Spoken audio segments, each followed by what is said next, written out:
A partir de agora, o resumo dos fatos que são notícia no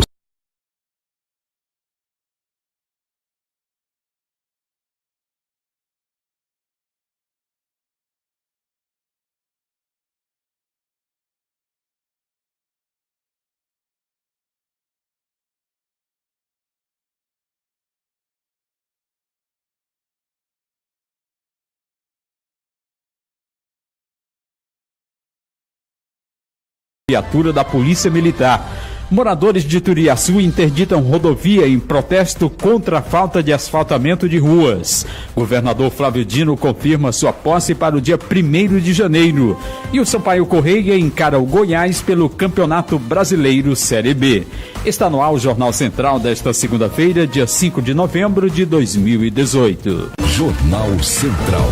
Jornal Central. Jornal Central. Compromisso com a imparcialidade. Tempo e temperatura. A previsão é de sol e chuva com raios durante a tarde no norte, oeste e sudoeste do Maranhão nesta segunda-feira. Em São Luís, dia bastante ensolarado com máxima de 32 graus. Na cidade de Imperatriz, tempo nublado com previsão de pancadas de chuva no decorrer do dia. A máxima na região hoje é de 34 graus. Máxima de 34 graus também nas cidades de Maracassumé e Maranhãozinho. Nessas cidades não há previsão de chuva.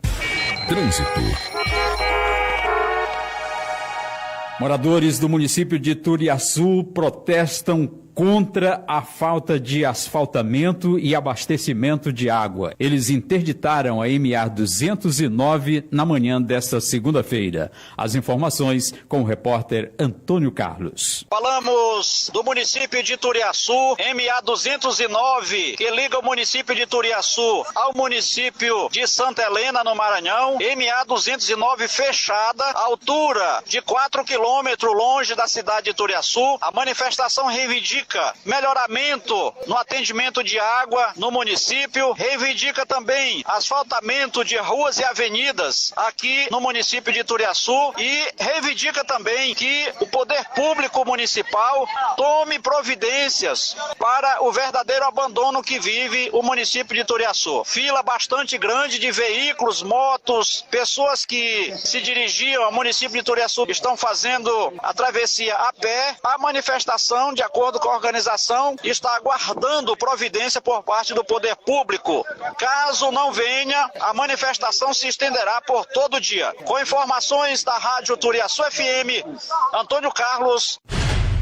Em Grajaú, um motociclista morreu ao colidir com uma viatura da Polícia Militar. Informações com a repórter Taliana Luiz. Na cidade de Grajaú, um motociclista identificado como José Francisco, de 70 anos, morreu após uma colisão com uma viatura da Polícia Militar na BR-226. Segundo a Polícia Rodoviária Federal, o motociclista trafegava no sentido Grajaú-Porto Franco e efetuava uma ultrapassagem sobre um veículo não identificado. Nesse instante, a parte frontal da viatura colidiu com a parte lateral direita e frontal da motocicleta. Já em São Luís, um adolescente de 17 anos perdeu o controle do veículo, capotou, destruiu o muro de uma residência e atropelou um homem de 37 anos que ficou com suspeita de fratura na perna direita. Após o acidente, o adolescente ainda tentou fugir, mas foi capturado pela polícia. O caso aconteceu no início da noite de sábado, no quilômetro 22 da BR-135, no bairro da Estiva. O adolescente e os tutores deverão ser responsabilizados pelos danos e transtornos provocados. Central de Notícias, de São Luís, Taliana Luiz. No próximo bloco, a Agência dos Correios de Santa Inês sofre tentativa de arrombamento. Estamos apresentando Jornal Central.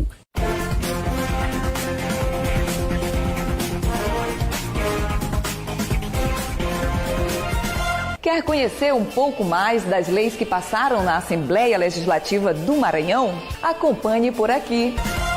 A Assembleia aprovou a lei que estabelece a política estadual de incentivo à geração e ao uso da energia solar, a ProSolar, com a finalidade de aproveitar o potencial solar do estado do Maranhão para racionalizar o consumo de energia elétrica. Fique ligado nas nossas próximas edições.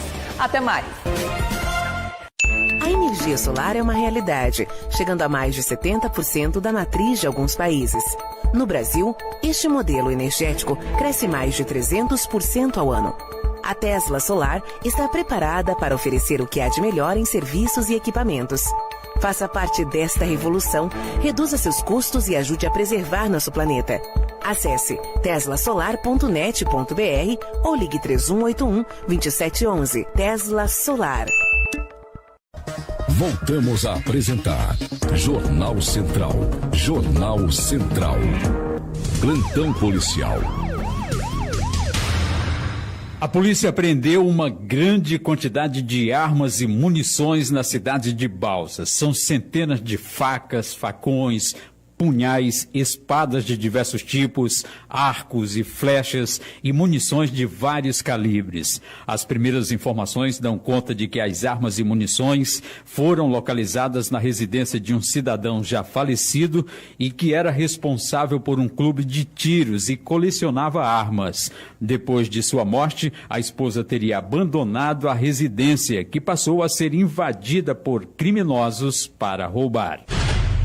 E a agência dos Correios do município de Santa Inês sofreu uma tentativa de arrombamento. Quem tem as informações é a repórter Beatriz Marques. A agência dos Correios da cidade de Santa Inês sofreu uma tentativa de arrombamento por volta das 5 horas da manhã de domingo. 4 homens ainda não identificados invadiram a agência e só não concluíram o roubo porque fugiram após serem surpreendidos pela polícia. Durante a fuga, os criminosos deixaram para trás ferramentas que possivelmente seriam utilizadas para o arrombamento. A Polícia Civil vai usar as imagens das câmeras de segurança para tentar identificar os criminosos. Da redação, Beatriz Marques. E suspeitos de arrombar bancos são presos pela polícia em Dom Pedro. Adilson Souza. Olá, ouvintes do Jornal Central. A reportagem fala agora da 13ª Semana da Conciliação que está acontecendo em São Luís. 2 locais, no Fórum Sarney Costa, no bairro do Calhau, e também no Núcleo de Conciliação dentro do Tribunal de Justiça, no centro da capital. O coordenador do Núcleo de Conciliação, o juiz Luiz Alexandre Abreu, disse que espera para esta semana 10 mil pessoas participando da Semana de Conciliação. Ele lembra também que existe uma plataforma digital que facilita os serviços de quem vai tentar resolver algum tipo de conflito, que vem facilitando a vida das pessoas durante a solução de problemas. A maioria dos advogados que participam da Semana de Conciliação estão saindo otimistas, porque facilita o atendimento e também por conta da desburocratização de papeladas, onde todos são beneficiados. De São Luís, Adilson Souza para o Jornal Central. Em São Luís, um incêndio atingiu um galpão de uma cooperativa de reciclagem que funciona dentro da Universidade Federal do Maranhão. O fogo, que começou em uma área de vegetação, se alastrou, causando a destruição do galpão. O incêndio foi registrado no fim da tarde de sexta-feira, mas o fogo foi controlado pelo Corpo de Bombeiros durante a noite. Segundo testemunhas, uma pessoa ainda não identificada teria colocado fogo na vegetação e teria se propagado muito rapidamente, atingindo o galpão da cooperativa. Todo o material da cooperativa foi destruído, inclusive a documentação da empresa. São Luís vai ganhar 5 novos ecopontos de coletas recicláveis. Maísa Penetra. São Luís vai ganhar 5 novos ecopontos e 2 galpões de triagem para benefício das cooperativas de catadores. A ordem de execução que autoriza o início da construção dos novos equipamentos urbanos de coleta seletiva já foi expedida pelo governo municipal. Com os novos ecopontos que serão instalados nos bairros de Sacavém, Itapirocó, Vila Isabel, Mata Roma e Centro, serão 16 pontos de coleta de recicláveis na capital maranhense. Com os 5 novos ecopontos que serão construídos e os 2 galpões de triagem, a Prefeitura visa fortalecer as ações de limpeza urbana na cidade. Os galpões de triagem serão anexos aos ecopontos do Centro e da Vila Isabel. A expectativa da Prefeitura é que São Luís tenha 30 ecopontos implantados por todos os bairros da cidade até 2020. Com supervisão de Jéssica Gonçalves, da Rádio Nacional em Brasília, Maísa Penetra. Beneficiários de reforma agrária poderão explorar energias alternativas. Yara Faria Borges. A Comissão de Agricultura se reúne na terça-feira para analisar uma pauta com 8 itens. Entre eles está o projeto de lei que permite aos assentados da reforma agrária fazerem contratos com terceiros para explorar o potencial de energia eólica ou solar no imóvel rural. O projeto é de autoria do senador José Agripino, do Democratas do Rio Grande do Norte, e exige a autorização do INCRA, o Instituto Nacional de Colonização e Reforma Agrária, para explorar o potencial energético. Ao passar pela Comissão de Meio Ambiente, o relator, senador José Medeiros, do Podemos de Mato Grosso, ressaltou que a atividade deve ser complementar ao cultivo da terra. Dessa forma, evitar-se-ia que a exploração de energia eólica e solar se tornasse a atividade principal da área, o que contribuiria para o agricultor migrar para as cidades, por ter como meio de sustento a renda obtida pelo arrendamento das terras para a produção de eletricidade. Da Rádio Senado, Yara Farias Borges. Em instantes aqui no Jornal Central, o Maranhão precisa aumentar a vacinação de crianças menores de 2 anos. A energia solar é uma realidade, chegando a mais de 70% da matriz de alguns países. No Brasil, este modelo energético cresce mais de 300% ao ano. A Tesla Solar está preparada para oferecer o que há de melhor em serviços e equipamentos. Faça parte desta revolução, reduza seus custos e ajude a preservar nosso planeta. Acesse teslasolar.net.br ou ligue 3181-2711. Tesla Solar. Voltamos a apresentar Jornal Central. Jornal Central. Política. O governador Flávio Dino, do PCdoB, confirmou a sua posse para o dia 1º de janeiro de 2019, a partir das 16 horas, no Palácio dos Leões, em São Luís. Pelas redes sociais, Flávio Dino disse que a posse será um ato de compromissos com a Constituição e com a Justiça Social. Flávio Dino foi reeleito governador do Maranhão para os próximos 4 anos pela coligação Todos pelo Maranhão, composta por 16 partidos. Em seu pronunciamento, após vencer a eleição no dia 7 de outubro, em primeiro turno, Flávio Dino disse que fará um segundo mandato melhor do que o primeiro. E o juiz Sérgio Moro aceita o convite para comandar o Ministério da Justiça e a decisão repercute entre os deputados. Tiago Miranda. A decisão de aceitar assumir o futuro Ministério da Justiça e Segurança Pública foi alvo de críticas da oposição e de elogios da base do governo. O Ministério unirá as atribuições das pastas da Justiça e da Segurança Pública e deverá incluir ainda o Ministério da Transparência e Controladoria Geral da União, CGU, e o Conselho de Controle de Atividades Financeiras, o COAF. Dentro das atribuições está o comando da Polícia Federal e do Sistema Penitenciário. Para o líder do PT, deputado Paulo Pimenta, do Rio Grande do Sul, a decisão de Moro só torna evidente que o juiz jamais teve isenção em sua atuação na Lava Jato. Alguém exercendo um cargo de juiz autoriza a divulgação de uma delação que estava sob sua guarda para favorecer um candidato que ele já sabia que, se vencesse, tinha feito um convite para que ele fosse ministro. Isso é um escândalo sem proporções. Para o vice-líder do PSL, delegado Valdir de Goiás, a escolha de Moro segue critérios de competência técnica. Primeiro, Bolsonaro atende à vontade popular. Segundo, segue com critério técnico, de indicar pessoas técnicas e as mais capacitadas e as mais habilitadas em cada área. Eu diria que Moro é o Pelé do combate à corrupção. Delegado Valdir afirmou que o PSL demonstrou com a escolha de Moro que a bandeira eleitoral de Bolsonaro pelo combate à corrupção está em prática. De acordo com o deputado, há um temor do PT com a escolha de Moro, porque toda a caixa preta do partido poderia vir à tona. Para assumir o ministério, Moro precisará ser exonerado do cargo de juiz federal, como determina a legislação, e outro juiz deverá assumir as investigações a partir de Curitiba. Da Rádio Câmara de Brasília, Tiago Miranda. Serviços e utilidade pública.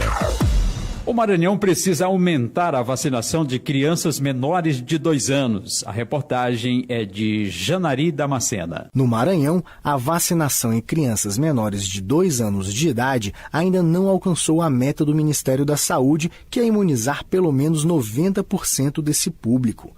Contra a poliomielite, por exemplo, apenas 55% receberam a proteção contra a doença. E quando falamos em prevenção, é importante destacar que uma criança desprotegida pode acabar doente e ter sequelas para o resto de sua vida. Esse é o caso de Eliana Zag, que teve poliomielite quando era pequena e desde então ficou tetraplégica. Tenho 44 anos e com 1 ano e 9 meses contraí a poliomielite, a qual me paralisou do pescoço para baixo.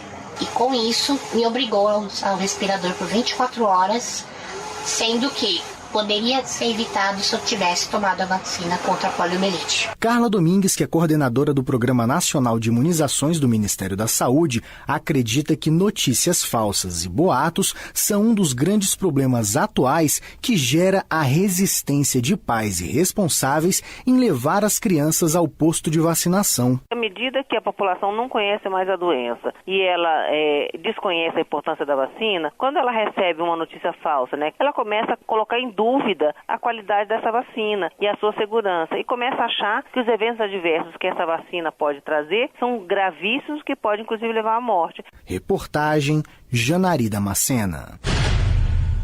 O IEMA anuncia período de inscrição de alunos para unidades plenas do Instituto. Ticiane Chuvas. Já estão abertas as inscrições de novos alunos para o ensino médio técnico e integral do IEMA. O período de inscrição vai até o dia 29 de novembro. Estão sendo ofertadas 1.260 vagas para jovens que estejam concluindo o 9º ano do ensino fundamental e que desejam cursar ensino médio técnico integrado à educação profissional. Para cada unidade do IEMA, são destinadas 80% das vagas para alunos de escolas públicas, 15% para a ampla concorrência e 5% para pessoas com deficiência. As inscrições são feitas exclusivamente no site www.iema.ma.gov.br. O resultado será divulgado no dia 14 de dezembro e as matrículas acontecem no dia 7 de janeiro de 2019. Alunos do IEMA somam mais de 1.200 medalhas em Olimpíadas do Conhecimento em 2018. O Instituto, que oferece ensino médio aliado à educação técnica em escolas de tempo integral em diversas regiões do estado, tem resultados expressivos desde o primeiro ano de funcionamento. O incentivo à autonomia e à busca de conhecimentos continua garantindo o bom desempenho dos estudantes do IEMA em competições nacionais. Só este ano já são 1.226 medalhas conquistadas em competições nacionais e também internacionais de conhecimento. As mais recentes foram as premiações nas Olimpíadas Brasileiras de Geografia, Ciências da Terra e de Astronomia. O instituto, que oferece ensino médio aliado à educação técnica em escolas de tempo integral em diversas regiões do estado, é mantido pelo governo do Maranhão e tem resultados expressivos desde o primeiro ano de funcionamento. Este ano, por exemplo, já enviou 15 alunos para a Olimpíada Internacional de Matemática na Tailândia. Na Universidade de Brasília, alunos do IEMA de Bacabeira conquistaram medalhas de prata e bronze na 2ª Olimpíada Brasileira de Ciências da Terra e na 4ª Olimpíada Brasileira de Geografia. De São Luís, Daniele Kline. Você vai conferir no próximo bloco. Sampaio Correia vai encarar o Goiás pela Série B. Estamos apresentando Jornal Central.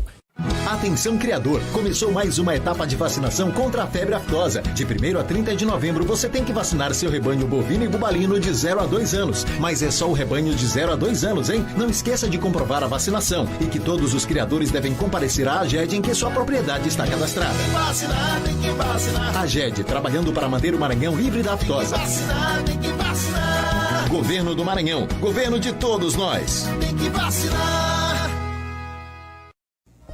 Voltamos a apresentar Jornal Central. Jornal Central.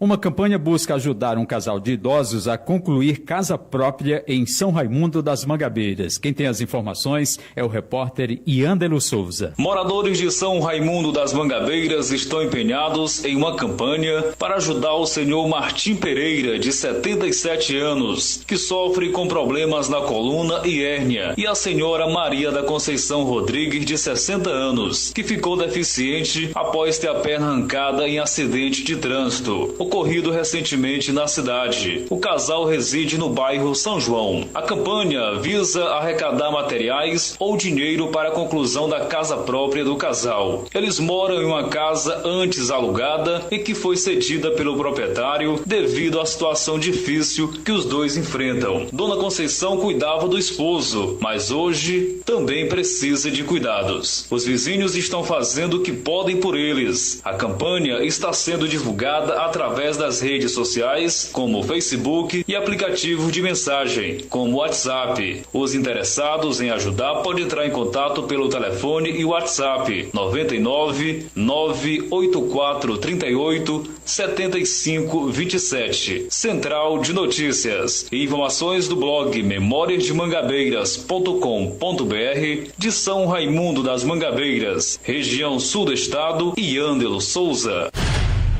Semana Nacional de Conciliação começou nesta segunda-feira em São Luís. As informações com o repórter Adilson Souza. Olá, ouvintes do Jornal Central. A reportagem fala agora da 13ª Semana da Conciliação que está acontecendo em São Luís. 2 locais, no Fórum Sarney Costa, no bairro do Calhau, e também no Núcleo de Conciliação dentro do Tribunal de Justiça, no centro da capital. O coordenador do Núcleo de Conciliação, o juiz Luiz Alexandre Abreu, disse que espera para esta semana 10 mil pessoas participando da Semana de Conciliação. Ele lembra também que existe uma plataforma digital que facilita os serviços de quem vai tentar resolver algum tipo de conflito, que vem facilitando a vida das pessoas durante a solução de problemas. A maioria dos advogados que participam da Semana de Conciliação estão saindo otimistas, porque facilita o atendimento e também por conta da desburocratização de papeladas, onde todos são beneficiados. De São Luís, Adilson Souza para o Jornal Central.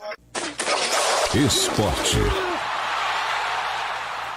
Com poucas chances de se manter no Campeonato Brasileiro da Série B para o ano que vem, o time do Sampaio Corrêa volta a campo nesta segunda-feira, às 19 horas, contra a equipe do Goiás no Estádio Olímpico. O time maranhense tentou se superar da derrota que obteve na última sexta-feira, quando perdeu em casa para o CSA pelo placar de 3-2. E o Pinheiro é campeão da Série B do Campeonato Maranhense. Repórter Jalber Pereira. Após empatar a partida por 2-2 no estádio Castelão neste domingo, a equipe do Pinheiro Atlético Clube sagrou-se campeão do Campeonato Maranhense da Série B deste ano. A equipe da Baixada Maranhense perdia por 2-0 no primeiro tempo, mas na etapa seguinte conseguiu se superar e chegou a empate já nos acréscimos, resultado que lhe garantiu o título de campeão por ter vencido a primeira partida da final quando jogou em seus domínios pelo placar de 2-1 no último dia 27. Os gols da partida foram marcados por Jonas Piu-Piu logo aos 7 minutos e Kaká aos 27 para o Chapadinha, enquanto que para a equipe campeã marcaram Juninho Pindaré aos 32 do segundo tempo e Diego nos acréscimos. Além de Pinheiro e Chapadinha, a competição deste ano teve a participação do Juventude de São Mateus, Timon, Boa Vontade e Expressinho. Com a conquista, o time do Pinheiro conseguiu a vaga para disputar o Campeonato Maranhense da Série A do ano que vem e ainda a vaga para a disputa do seletivo, que começa no próximo sábado, e o PAC já vai estrear nessa competição em Bacabal contra a equipe local, onde o vencedor vai conquistar a segunda vaga para o Campeonato Brasileiro da Série D de 2019, já que a outra vaga é do Motoclube, que foi campeão maranhense deste ano. Esse seletivo vai acontecer em razão do vice-campeão do estadual, que é a equipe do Imperatriz, ter conseguido acesso para a Série C do ano que vem. Central de Notícias de São Luís, com informações do esporte, Jalber Pereira. O Jornal Central é uma produção do Departamento de Jornalismo da Central de Notícias e transmitido para todas as regiões do Maranhão por mais de 230 emissoras parceiras. Quer conhecer mais sobre a Central de Notícias? Então acesse o nosso portal centraldenoticias.radio.br. Quer falar com a gente? Envie um e-mail para redação@centraldenoticias.radio.br. Siga também a Central de Notícias em nossas redes sociais. No Facebook e no Instagram é Central de Notícias MA. A técnica é de James Chaves. A apresentação foi de Humberto Fernandes. Estaremos de volta amanhã, nesse mesmo horário, aqui na sua emissora. Até lá. Atenção criador, começou mais uma etapa de vacinação contra a febre aftosa. De 1º a 30 de novembro, você tem que vacinar seu rebanho bovino e bubalino de 0 a 2 anos. Mas é só o rebanho de 0 a 2 anos, hein? Não esqueça de comprovar a vacinação e que todos os criadores devem comparecer à AGED em que sua propriedade está cadastrada. Tem que vacinar, tem que vacinar. AGED, trabalhando para manter o Maranhão livre da aftosa. Tem que vacinar, tem que vacinar. Governo do Maranhão, governo de todos nós. Tem que vacinar. Acabamos de apresentar Jornal Central. Credibilidade e profissionalismo. Jornal Central. Jornal Central. Jornal Central. Uma produção do Departamento de Jornalismo da Central de Notícias.